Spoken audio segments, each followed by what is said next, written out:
Opposition جماعتیں corona کا دباؤ تو موجود ہے، لیکن ان کا خیال یہ ہے کہ یہ جو پبلک گیدرنگز ہیں اسی سے حکومت پہ دباؤ بڑھے گا اور کام ٹھیک ہوگا.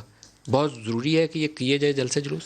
بہت شکریہ ندیم ملک صاحب. دیکھیں ندیم ملک صاحب، جب لیڈر جو ہوتا ہے وہ لیڈر راستہ دکھانے کے لیے ہوتا ہے، عوام کو بچانے کے لیے ہوتا ہے، ڈائریکشن دینے کے لیے ہوتا ہے. عوام کی زندگی کو خطرے میں لینے کے نہیں ہوتا کہ ان کو موت کے منہ میں لے آئے. تو اس کا مطلب یہ کہ یہ بڑی کلیئرٹی ہو گئی کہ یہی اپوزیشن پہلے کہتی تھی کہ آپ لاک ڈاؤن کریں، پہلے کہتی تھی کہ عمران خان صاحب جو کر رہے ہیں وہ غلط کر رہے ہیں، آج اس کا اپوزٹ بول رہی ہے. اب میں آپ کو اس کی دو مثالیں دیتا ہوں.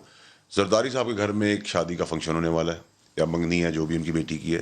اس پہ انہوں نے پہلے ایک ٹیسٹ کروایا ہے، یہ جو مہمان آ رہے ہیں، اور اس کا دوسرا ٹیسٹ کرا کے سکین کرائیں گے تو آپ کو اندر جانے کی اجازت ہوگی. تو اس کا مطلب یہ کہ میری جب باری ہے، اپوزیشن کی باری، لیڈروں کی باری ہے، تو جی میری زندگی، میرے بچوں کی زندگی بڑی امپورٹنٹ ہے، بلکہ میرے نوکروں کی بھی زندگی امپورٹنٹ ہے.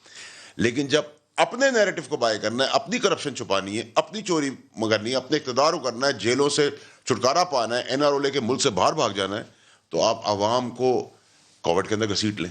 تو یہ چیزیں عوام آپ بھی کے سمجھ خیال رہی میں ہے. یہ جلسے جلوس صرف باہر بھاگنے کے لیے کر رہے ہیں؟ اور کس چیز کے لیے کریں؟ دیکھیں مجھے بتانا عمران خان صاحب سے مسئلہ کیا ہے.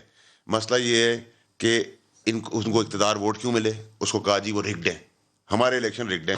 چلیے اس پہ ڈیبیٹ کریں تو کیا پاکستان میں عمران خان صاحب کی حکومت پہ جو ووٹ آئے ہیں وہ سارے رگڈ ہیں؟ لیکن جو اپوزیشن کو سارے ووٹ پڑے وہ سب جینون ہے.